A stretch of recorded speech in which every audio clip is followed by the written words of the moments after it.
اعوذ باللہ من الشیطان الرجیم بسم اللہ الرحمن الرحیم۔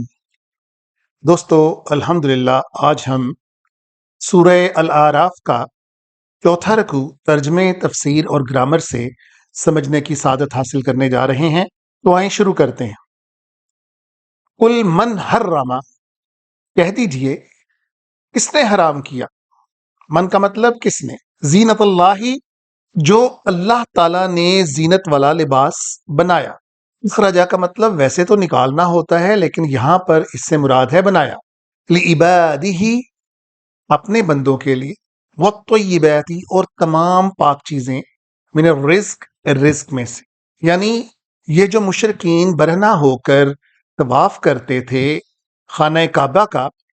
تو ساتھ وہ یہ دلیل دیتے تھے کہ اللہ تعالیٰ نے اس موقع کے اوپر لباس کو حرام کیا ہوا ہے، لہٰذا اس لیے ہم برہنہ ہو کر اللہ کی خوشنودی کے لیے جو ہے وہ طواف کرتے ہیں۔ تو اللہ ہی فرما رہے ہیں کہ کس نے منع کیا، کون سی دلیل ہے؟ قل ہی للذین آمنوا، آپ کہہ دیجئے یہ سب زینت والے لباس جتنے بھی ہیں یہ ایمان والوں کے لیے ہے، فی الحیات الدنیا، اس دنیا کے اندر بھی، خالصتین یوم القیامہ، اور ان کے لیے جو خالص یوم القیامہ کے اوپر یقین رکھتے ہیں۔ آج جتنی بھی بے حیائی اس دنیا کے اندر ہے، جتنے انسان تلے ہوئے ہیں اپنے آپ کو اریاں بنانے کے لیے، بے لباس کرنے کے لیے، آپ یقین کریں اگر ان کو یقین ہوتا یوم الآخرت کے اوپر تو کیا یہ ایسا کرتے؟ کذالک نفصل الآیات، کذالک، بالکل اسی طرح سے، نفصل، نون یہاں پر مراد ہے اللہ تعالیٰ نے اپنے لیے کہا ہوا ہے کہ ہم بیان کرتے ہیں آیات، نشانیاں، لقوم یعلمون، کن کے لیے؟ مگر جو عقل رکھتے ہیں، جو علم رکھتے ہیں، یعلمون، جو علم رکھتے ہیں۔ واو اور نون ہمیشہ جمع بناتا ہے۔ قل، کہہ دیجئے، انما حرم ربی الفواحش، کہ اللہ تعالیٰ نے بے شک حرام کیا ہے کس کو؟ فواحش کو، فحش چیزوں کو۔ ربی کا مطلب ہوتا ہے میرے رب نے، ربی الفواحش، اللہ تعالیٰ نے تمام فحش کاموں کو منع کیا ہوا ہے، ما ظہرا، چاہے وہ عیاں ہوں، منہا وما بطن، چاہے وہ چھپی ہوئی کیوں نہ ہو، والاثم، اور گناہ کو حرام کیا ہے میرے اللہ نے، والبغی، اور سرکشی کو، یعنی کوئی نیکی کی بات سن کر، بھلائی کی بات سن کر پھر بھی وہ گناہ کے اوپر ڈٹا رہے یا اس بات کو مانے ہی نہ، تو وہ بغی ہوتی ہے، وہ سرکشی ہوتی ہے، بغیر الحق کی، بغیر کسی حق کے۔ وَأَن تُشْرِكُوا بِاللَّهِ مَا لَمْ يُنَزِّلْ، تو تم جو شرک کرتے ہو اللہ کا، معلم، بالکل نہیں ہے، يُنَزِّل، اس نے نازل کیا بھی اس کے لیے، سلطانا، وَأَن تَقُولُوا، کوئی بھی دلیل، سلطان کا مطلب ہوتا ہے دلیل، وَأَن تَقُولُوا، اور تم جو کہتے ہو، علی اللہ، اللہ کے اوپر جو باتیں تم بناتے ہو، جو بہتان تم باندھتے ہو، ما لا تعلمون، تم تو ان کو جانتے ہی نہیں۔ وَلِكُلِّ أُمَّةٍ أَجَلٌ، ہر ایک امت، ہر ایک کمیونٹی کا وقت مقرر ہے۔ آج دنیا کے اندر دیکھ لیں، جب سے دنیا بنی، کبھی کسی کا عروج، کبھی کسی کا زوال، ہر ایک کا ایک وقت مقرر ہے۔ فَإِذَا جَاءَ أَجْلُهُمْ، جب کبھی ان کا وقت آ جاتا ہے، لا يستاخرون، تو پھر کوئی تاخیر نہیں ہوتی، ساعة ولا يستقدمون، کسی گھڑی کی، ولا يستقدمون، اور نہ ہی اس کو پہلے لیا جاتا ہے، یعنی نہ آگے نہ پیچھے، جو وقت مقرر ہوگا اس کے اوپر پھر وہ اجل، وہ مقرر وقت پہنچ جائے گا۔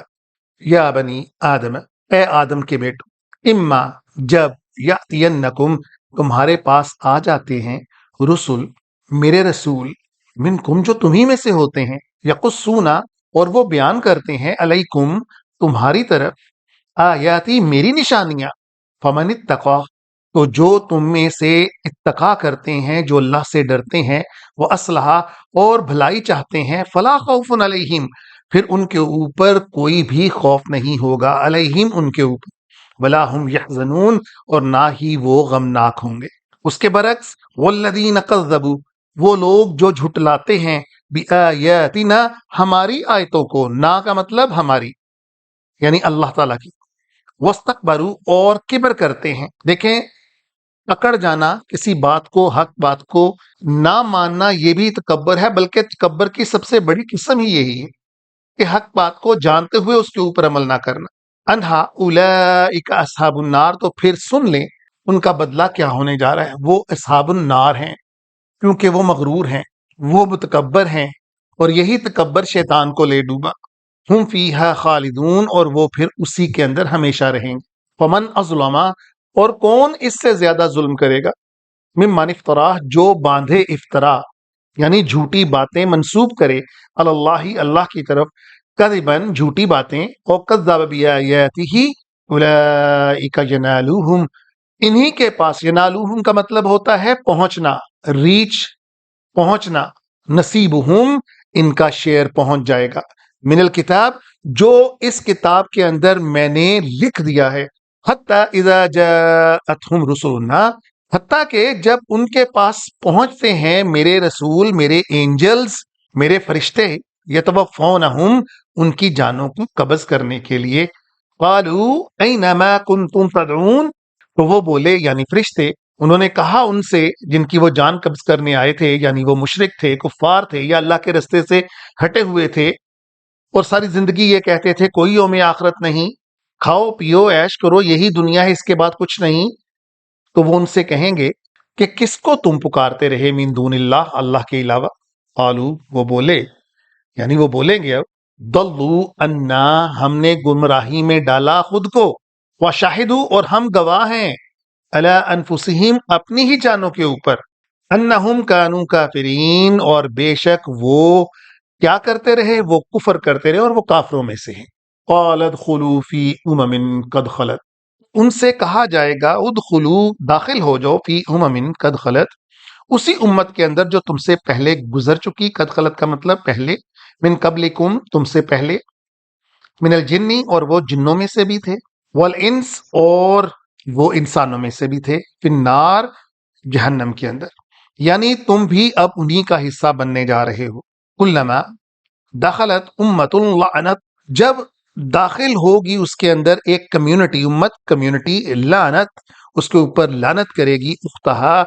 دوسری کمیونٹی جو پہلے سے ہی جہنم کے اندر. دیکھیں یہ کیسی مزے کی بات ہوگی، یعنی خود تو جہنم میں ہے، لیکن جب وہ دوسری جماعت جو ان کے بعد میں داخل ہو رہی ہوگی، اس کے اوپر پہلی جماعت جو ہے وہ لعنت کرے گی. حتیٰ اذا ادرکوا، حتیٰ کہ جب وہ اوور ٹیکن کر لیے جائیں گے، یعنی وہ ادھر داخل ہو جائیں گے، فیہا جمیعا، سب کے سب، قالت اخراہم، تو بولے گی بعد والی جماعت، دی اولاہم، پہلی جماعت سے، ربنا، اے ہمارے رب، ہؤلائی، یہی وہ جماعت ہے، اضلونا، جنہوں نے ہمیں گمراہ کیا، فآتہم، تو ان کو پہنچا، ہم کا مطلب انہیں، عذابا ضعیفا، کیا پہنچا، دردناک عذاب پہنچا، من النار، اس جہنم کے اندر. قال لکل ضعف ولکن لا تعلمون، تو اللہ تعالیٰ بولیں گے ہر ایک کے لیے دگنا ہی عذاب ہے، ضعف کا مطلب دگنا، زیادہ، ولکن لا تعلمون، لیکن تم اس کو جانتے ہی نہیں ہو. وقالت اولاہم، تو پہلے والی جو جماعت ہوگی، الاخراہم، وہ دوسری جماعت سے بولے گی، فما کان لکم علینا من فضل، ہرگز تمہیں ہمارے اوپر کوئی بھی فیور نہیں دی جائے گی. فضل کا مطلب فیور، یعنی تمہارے اوپر کوئی نوازش نہیں ہوگی، جتنی مرضی ہماری شکایتیں لگاؤ کہ ہم نے تمہیں بھٹکایا تھا، آج کوئی تمہاری سننے والا نہیں، کیونکہ یہاں پر تم انسان کو تو دھوکہ دے سکتے ہو، اللہ کو دھوکہ کیسے دو گے. فذوقوا العذاب، تو آج چکھو اس عذاب کو، بما کنتم تکسبون، جس کو تم نے خود کمایا، تکسبون، جس کو تم نے خود کمایا، یعنی اپنے ہاتھوں سے کمایا. تمہیں پیغمبروں نے سمجھایا، تمہیں اچھے لوگوں نے سمجھایا، تمہیں ہر طرف سے نصیحتیں کی گئیں کہ یہ دنیا عارضی ہے، آخرت ہی رہنے والی چیز ہے، مگر تم نے اس کے اوپر یقین کیا ہی نہیں. اتنے گم ہوئے اس کے اندر، اتنے ایک دوسرے کے اوپر یقین کر کے اس کے اندر گمراہ ہوئے کہ آج نہ تمہیں کوئی بچانے والا اور نہ کوئی تمہارا مددگار. یا اللہ ہمیں اس جماعت سے علیحدہ اور جنت والی جماعتوں کا ہمراہ بنانا. وآخر الدعوانا الحمدللہ رب العالمین. يا نفس إن لم تظفري لا تجزعي